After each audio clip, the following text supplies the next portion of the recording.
Hello everyone बच्चों, DAV public school class 4 chapter number 2 भाषा माधुरी का आज हम आपको चैप्टर नंबर 2 पढ़ा रहे हैं, जो एक कविता है, पोयम है, जिसका शीर्षक है उल्टा पुल्टा।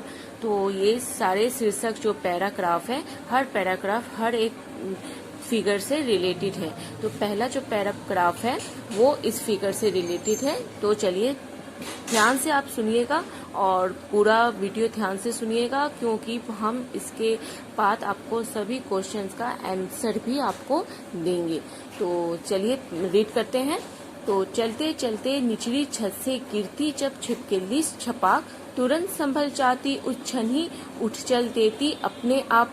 जब छिपकली, आप लोग अपने घर में देखे होंगे कि जब भी छिपकली दीवार पे चलती है तो चलते चलते वो अचानक दीवार से या छत से नीचे गिर जाती है, लेकिन जैसे ही वो गिरती है उसी क्षण वो तुरंत से रेडी होकर तुरंत फिर से वापस दीवार पर बिना समय गंवाए फिर से तुरंत चढ़ जाती है। तो हमें छिपकली से यही बात सीखनी चाहिए कि अगर जीवन में कभी हम किसी मोड़ पर हम लोग कामयाब अगर नहीं हो तो हम लोग को हिम्मत नहीं हारनी चाहिए, बल्कि और पहले से भी ज्यादा अच्छी तरह से मेहनत करके हम लोगों को और आगे बढ़ते रहना चाहिए। तो यही है पहले पैराग्राफ का सार कि चलते चलते निचली छत से गिरती जब छिपकली छपाक, तुरंत संभल जाती उस क्षण ही उठ चल देती अपने आप। और दूसरा पैराग्राफ बंदर से रिलेटेड है, ये देखिए। ऊपर की डाली से बंदर जब आ गिरता है नीचे, झटपट पकड़ दूसरी डाली, हंसता है आंखें नीचे। आप लोग बंदर को अगर देखे होंगे तो आप लोगों को पता होगा कि बंदर जब एक पेड़ से दूसरे पेड़ जब वो छलांग लगाता है, तो आप लोग डिस्कवरी पे भी देखे होंगे कि वो जब एक पेड़ की डाल को छोड़कर जब दूसरी डाल के ऊपर छलांग लगाता है तो वो ऐसा लगता है जैसे अब वो नीचे गिर जाएगा, लेकिन वो उसके में इतनी फुर्ती और साहस होती है कि वो तुरंत ही दूसरी डाल को पकड़ के फिर से अपने आप को संभाल लेता है। तो हम लोगों को भी जीवन में कभी भी हिम्मत नहीं हारना चाहिए, और जब अगर हम कहीं से हिम्मत हम लोगों की टूटने लगती है, फिर से अपने आप को मोटिवेट करके हम लोगों को अपने आप को फिर से संभाल लेना चाहिए। तो बंदर से हमने यही चीज की शिक्षा लेनी चाहिए। तीसरा पैरा है चींटी और कॉकरोच से संबंधित है, तिलचट्टे से संबंधित है। तो ये देखिए, तिलचट्टे चींटी जब चलते एकाएक पलट जाते हैं, छटक हाथ पैरों को अपने फिर सीधे हो चल पाते हैं। आप लोग चींटी और तिलचट्टे को जरूर देखे होंगे कि उन लोग जब देखे होंगे कि जब वो चींटी और तिलचट्टे चलते हैं तो चलते चलते अधिकतर वो पलट जाते हैं। तो पलट जाते हैं तो चलती वो सीधे नहीं होते हैं, थोड़ा बहुत हाथ पैर मारते हैं, लेकिन फिर भी आप एक थोड़ी देर हाथ पैर मारने के बाद वो एकाएक फिर से सीधे हो जाते हैं। तो हम लोग भी अगर जीवन में कभी असफल हो जाए तो थोड़े देर के लिए हम लोग हताश जरूर होंगे, असफल जरूर होंगे, लेकिन उससे पूरी तरह से हम लोगों को निराश नहीं होना चाहिए। थोड़े मेहनत करना चाहिए, मेहनत करते करते एक बार फिर से हम अपनी मंजिल को पा सकते हैं। इसलिए मेहनत करना कभी बच्चों छोड़ना नहीं चाहिए, हर समय निरंतर मेहनत करते रहना चाहिए। तो तिलचट्टे और चींटी से हमें इसी बात की शिक्षा लेनी है कि तिलचट्टे चींटी जब चलते एकाएक पलट जाते हैं, छटक हाथ पैरों को अपने फिर सीधे हो चल पाते हैं। और चौथी लाइन है गिरगिट से रिलेटेड, चींटी किरकिट मकड़े गिरते, किरकिट गिरते और संभलते, गिरने पर वे साहस खोकर कभी न अपनी आंखें मलते।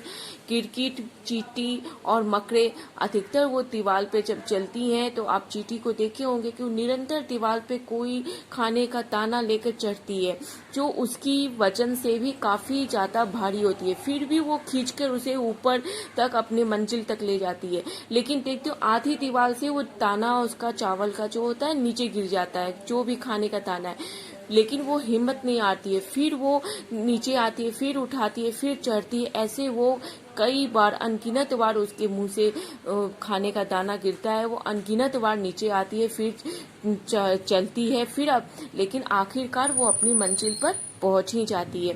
तो लेकिन हिम्मत तो नहीं हारती है ना, 10 बार गिरती है, 100 बार गिरती है, पर एक बार संभल तो जाती है, मंजिल पा तो जाती है। तो इसी प्रकार से हम लोगों को भी कभी भी जीवन में हिम्मत नहीं हारनी चाहिए। अगर हम लोग एक बार हिम्मत हार के बैठ गए तो फिर हम लोगों को कोई नहीं संभाल सकता। इसलिए अगर हम लोग निरंतर मेहनत करते रहेंगे, प्रयास करते रहेंगे, तो एक ना एक दिन हमें सफलता जरूर मिलेगी। तो हमें चींटी, गिरगिट और मकड़ी से इसी बात की शिक्षा लेनी है कि चींटी गिरती, मकड़े गिरते, गिरगिट गिरते हैं पर तुरंत संभल जाते हैं और संभलते हैं। गिरने पर वे साहस खोकर कभी ना अपनी आंखें मलते हैं। गिरगिट जब गिरती है तो निराश होकर रोने नहीं बैठ जाती, आंखें नहीं मलने लग जाती है, वो फिर से फुर्ती से संभल जाती है और फिर से अपनी आगे बढ़ती है।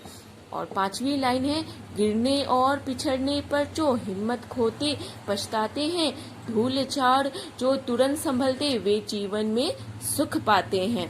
जो बच्चे आप लोग देखते हैं गिरते हैं, दौड़ते हैं, गिरते हैं, लेकिन गिरने पर वो तुरंत उठते हैं, अपने कपड़े का धूल झाड़ते हैं और फिर तेजी से उसी स्पीड में दौड़ लगाने लगते हैं।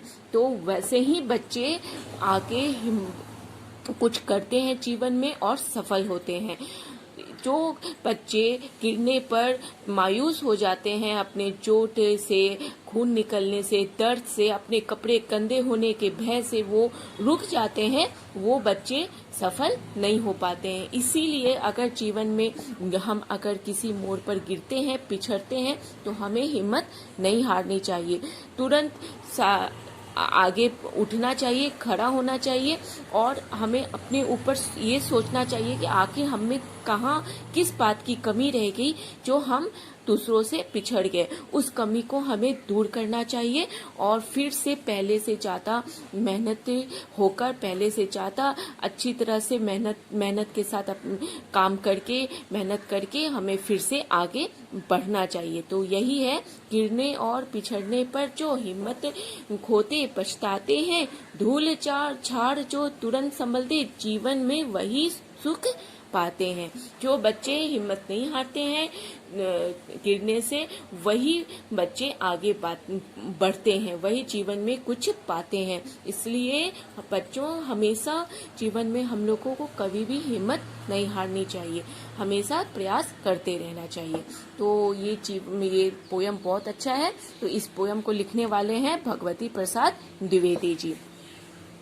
इसका शब्दार्थ नीचे दिया हुआ है। झन झन मतलब तुरंत, पल, तुरंत, अचानक, तुरंत से एकदम झटपट, और झटपट का मतलब है एकदम से, अचानक। अब इसका क्वेश्चन देखिए। पहला क्वेश्चन है, गिरगिट और मकड़ी गिरने के बाद क्या करते हैं? तो इसका आंसर है, गिरगिट और मकड़ी गिरने के बाद तुरंत संभल जाते हैं, साहस नहीं खोते हैं। तो वो यही करते हैं कि गिरगिट और मकड़ी गिरने के तुरंत बाद संभल जाते हैं, वो साहस नहीं खोते हैं। कैसे व्यक्ति पछताते हैं? तो जो हारने के बाद प्रयास नहीं करते हैं, साहस खो देते हैं, वैसे व्यक्ति जीवन में पछताते हैं। तो हमें प्रयास करते रहना चाहिए। तो इसका आंसर यही है कि वैसे व्यक्ति पछताते हैं जो कभी जीवन में तुरंत हार मान जाते हैं, वैसे व्यक्ति पछताते हैं। जो प्रयास नहीं करते हैं वे व्यक्ति पछताते हैं जीवन में। कौन से व्यक्ति सुख पाते हैं? कौन से व्यक्ति सुख पाते हैं? तो जो व्यक्ति जीवन में कभी भी हिम्मत नहीं हारते हैं, लगातार प्रयास करते हैं। अगर जीवन में कभी ना किसी मोड़ पर वो पिछड़ जाते हैं तो हिम्मत नहीं हारते हैं और लगातार प्रयास करते हैं, अपने आप को संभलते हैं, वैसे ही व्यक्ति जीवन में सुख पाते हैं। और चौथा क्वेश्चन है, गिरने पर हिम्मत क्यों नहीं हारनी चाहिए? क्योंकि हिम्मत हमें इसलिए नहीं हारनी चाहिए कि अगर हम गिरने पर, जीवन में किसी मोड़ पर अगर हम हार जाते हैं, हिम्मत हार जाते हैं, गिरते हैं, हिम्मत हार जाते हैं, तो ऐसे में अगर हम हिम्मत हार जाएंगे, मन से हिम्मत हार जाएंगे, तो हम लोग आगे नहीं बढ़ पाएंगे, जीवन में कुछ हासिल नहीं कर पाएंगे। इसलिए गिरने पर हमें हिम्मत कभी भी हारनी नहीं चाहिए, बल्कि पहले से ही कहीं ज्यादा अच्छी तरह से मेहनत करके और जो कमी पहले की मेहनत में रह गई है उस कमी को भी दूर करके हमें और पहले से भी ज़्यादा हिम्मती और साहसी होकर हमें आगे बढ़ना चाहिए। इसलिए बच्चों कभी भी जीवन में हमें हिम्मत गिरने पर हिम्मत नहीं हारनी चाहिए। तो ये हुआ चौथे का आंसर। अब नीचे है बातचीत के लिए, ये अपने फ्रेंड्स के ग्रुप के बीच में बैठकर आप लोग डिस्कशन कर सकते हैं। बातचीत का ये क्वेश्चन है। पहला है, बंदर आंखें मिचकर हंसता है, आप भी कभी कभी आंख मिचकर हंसते हैं, क्यों? तो क्यों ऐसा करते हैं ये आप लोग खुद से सोचिए और इसका जवाब दीजिए अपने दोस्तों के बीच। दूसरा है, चींटी, मकड़े, छिपकली आदि कैसे गिर जाते होंगे? तो ये भी सोचिए कि आखिर वो चलते चलते वो इतनी अच्छे से चल रहे हैं और चलते चलते अचानक वो क्यों गिर जाते हैं? तो वो आप ये कह सकते हैं कि चलते चलते उनका ध्यान थोड़ी देर के लिए हट जाता है अपने मंजिल से, तो हो सकता है इस वजह से वो गिर जाते हैं, या उनके रास्ते में कोई रुकावट आ जाती है, इस कारण से भी वे गिर जाते हैं। ये हो सकता है, ऐसा आप सोचकर अपनी बुद्धि से जवाब दे सकते हैं। फिर तीसरा है, बताइए ये हमारे घरों में कहाँ कहाँ मिलते हैं? तो मकड़ी कहाँ मिलती है ये आप बताइए। तो मकड़ी आप देखते होंगे घर में कहीं किसी कोने में अगर मकड़ी का जाला लगा रहता है तो वहां आपको मकड़ियां मिल जाएंगी। चींटी कहाँ मिलती है? तो आप लोग देखते होंगे जहाँ भी चीनी गिरी रहती है वहां पे आपको चींटी जरूर दिख जाएगी। छिपकली कहाँ रहती है? तो छिपकली आपको अपने घर की दीवारों पर दिख जाती होंगी। तिलचट्टे कहाँ? तो घर की जो अंधेरा कोना होता है जहाँ प्रकाश नहीं पहुंचता है, जहाँ पे जल्दी हम मनुष्यों का आना जाना नहीं लगा रहता है, उस जगह छिपकर तिलचट्टे रहते हैं कोने में। तो ये सब आप बता सकते हैं। चौथा है, आप कब कब हिम्मत खोने लगते हैं, उस समय आपकी मदद कौन करता है और कैसे करता है? ये भी आप सोचिए कि आप अब तक के जीवन में आप लोग के साथ ऐसा हुआ होगा, कभी ना कभी आप हिम्मत खोने लगते हैं, चाहे वो एग्जामिनेशन का समय हो या खेलकूद का समय हो, कोई भी किस समय ऐसा होता है आपके साथ, और उस समय आपकी मदद कौन करता है, आपको मोटिवेट कौन करता है, आपको आपका साहस कौन बढ़ाता है और कैसे बढ़ाता है, इस पर आप डिस्कशन कर सकते हैं। पांचवा है, कवि ने इस कविता को उल्टा पुल्टा नाम क्यों दिया होगा? आप भी कोई शीर्षक बताइए। आप इस कविता में इस कवि ने, भगवती प्रसाद द्विवेदी जी ने उल्टा पुल्टा इस कविता को शीर्षक दिया है। तो आप इस कविता को पढ़िए, फिर से रीड कीजिए और अपने दिमाग से इस कविता का और भी क्या शीर्षक हो सकता है वो आप सोचकर बताइएगा। कमेंट्स में मुझे जरूर से बताइएगा कि इस कविता का आपने और क्या शीर्षक रखा है कि इस कविता का और क्या शीर्षक हो सकता है, तो वो मुझे बताइएगा। फिर है, आपकी कल्पना, अगर आपके पूरे घर में छिपकली, चींटी और तिलचट्टे आ जाए तब आप क्या होगा? तो ये सोचकर आप बताइए, इसका डिस्कशन कीजिए। फिर है भाषा की बात, तो इसमें है पहला, नीचे दिए गए शब्दों में सही जगह पर अंगा की मात्रा और चंद्र बिंदु की मात्रा लगाइए। तो यहाँ देखिए कुछ वर्ड आपको दिए हुए हैं, जैसे चींटी है, चींटी में अंक की मात्रा नहीं लगी हुई है। आँख है, आँख में सिर्फ आँख लिखा हुआ है, चंद्र बिंदु की मात्रा नहीं लगी है। अगर हम चंद्र बिंदु की मात्रा नहीं लगाएंगे तब हम आँख को कैसे बोलेंगे, ये बोलकर बताइए। फिर बंदर है, बंदर में अगर हम अंक की मात्रा नहीं लगाएंगे तब हम उसे कैसे बोलेंगे और वो बोलने पे कैसा लगेगा सुनने में? तो बंदर की मात्रा में अंक की मात्रा लगाना क्यों जरूरी है, ये बताइएगा हमें। फिर हंसता में अगर चंद्र बिंदु की मात्रा किस वर्ड पे लगेगा और क्यों लगेगा, अगर नहीं लगाएंगे तब हम उसे कैसे बोलेंगे? तो इस प्रकार से दिया हुआ है, चींटी, आँख, बंदर, हंसता। तो चींटी में कौन सी मात्रा लगेगी, चंद्र बिंदु की मात्रा या अंक की मात्रा, आँख में कौन सी मात्रा लगेगी, बंदर में कौन सी मात्रा लगेगी, वो आप सोचकर लगाइए। और इसके अलावा चंद्र बिंदु की मात्रा और अंक की मात्रा और किन किन शब्दों में लगता है वो आप हमें कमेंट्स में लिखकर बताइएगा। ये आप लोगों का होमवर्क है कि चंद्र बिंदु की मात्रा और अंक की मात्रा आप किन किन वर्ड में और लगा सकते हैं। दूसरा है, समान तुक वाले शब्द, जैसे इसमें कुछ उदाहरण दिया हुआ है, डाली, चल, छटक, चप चप तो डाली का है, डाली से रिलेटेड आप कुछ वर्ड लिखिए। तो यहाँ डाली से रिलेटेड जिसमें डाली लास्ट में अक्षर आता है ली, तो आपको सिर्फ आगे का ही अक्षर चेंज करना है। तो जैसे डाली, माली, चाली, काली, ये एक वर्ड है। फिर चल है तो चल का लास्ट अक्षर रहेगा ही, बस आगे का अक्षर चेंज होगा। तो चल, पल, कल, नल, और आप क्या बढ़ा सकते हैं वो हमें बताइएगा कमेंट्स में। फिर छटक, छटक में यहाँ मटक, सटक और भटक। अब और आप इसमें और क्या जोड़ सकते हैं वो बताइएगा। चप में चप, तप, सब, अब, और इसके आगे और क्या हो सकता है वो आप हमें बताइएगा। ये आपका होमवर्क हुआ, तो ये होमवर्क आप हमें कमेंट्स में लिखकर बताइएगा। फिर है तीसरा है कविता में जो भी जीव जंतु आए हैं उनमें से किसी एक पर कविता बनाइए। तो ये देख रही है सारे के सारे जीव जंतु जितने आपको दिख रहे हैं, छिपकली, गिरगिट, बंदर, मकड़ी, चींटी और तिलचट्टा, ये सारे के सारे इस कविता में आए हैं। इन सब से रिलेटेड अगर आप कोई कविता बना सकते हैं, आपके मन में आ रहा है, छोटा सा भी हो तो भी आप बनाइएगा जरूर। अगर अच्छा बनता है या खराब बनता है, जैसा भी बनता है कमेंट्स में लिखकर हमें बताइएगा। ये आपका होमवर्क है। फिर चौथा है छिपकली छत से गिर जाती है, गिरने पर छिपकली ने क्या कहा होगा, उसकी माँ ने उसे क्या समझाया होगा, छिपकली और उसकी माँ के बीच में क्या बातचीत हुई होगी वो आप अपनी कल्पना से यहाँ लिखिएगा। तो देखिए यहाँ छिपकली माँ करके लाइन दिया हुआ है। आप इस कॉलम को भरिए कि छिपकली गिरी होगी तो उसने क्या, उसके मुख से क्या निकला होगा, फिर माँ आई होगी तो माँ ने क्या कहा होगा। फिर इस तरीके से आप एक कहानी बनाइए और इस शीर्षक को पूरा भरिए और भरकर इसे मुझे बताइए कमेंट्स में कि आपने इसे कैसे भरा और किस तरीके से भरा। तो ये पूरा कंप्लीट हो गया चैप्टर। यहाँ जीवन मूल्य से संबंधित कुछ क्वेश्चन है। पहला है, मान लीजिए कि आप पिकनिक पर जा रहे हैं और आप देखते हैं कि नेत्रहीन व्यक्ति को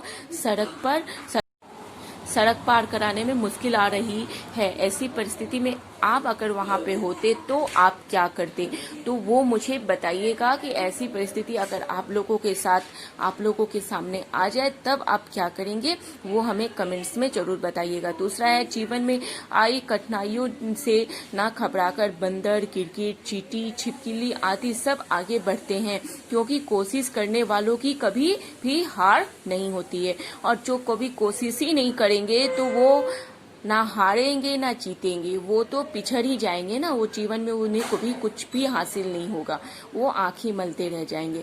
तो इसीलिए कभी भी जीवन में हार नहीं माननी चाहिए, हमें कोशिश करते रहना चाहिए। कोशिश करेंगे तभी तो हम मंजिल तक पहुंचेंगे, कोशिश ही नहीं करेंगे तो मंजिल तक पहुंचेंगे कैसे। ये हुआ। आप इसका है, क्या आप इस बात से सहमत हैं, क्यों नहीं बताइए। तो आप सेकंड क्वेश्चन से सहमत हैं। सेकंड क्वेश्चन जो है जीवन मूल्य का, तो इस बात से अगर आप सहमत हैं तो क्यों सहमत हैं, क्यों नहीं सहमत हैं, ये आप कमेंट्स में हमें बताइएगा। और यहाँ पे एक दिया हुआ है, तो इसे रंग भरने के लिए है, तो आप इसे खुद से ड्रॉ कीजिए और घर में, और अगर आपके पास बुक है तो उसमें रंग भरिए, अगर बुक नहीं है तो आप इसे ड्रॉ करके इसमें कलर भर सकते हैं। तो ये आपका होमवर्क है, ये होमवर्क आप मुझे कमेंट्स में बताइएगा। और अगला चैप्टर हम आपको अगली वीडियो में बताएंगे, तो पूरी वीडियो को वॉच करते रहिएगा मेरा। तब तक के लिए थैंक यू और पढ़ते रहिए। Thank you so much.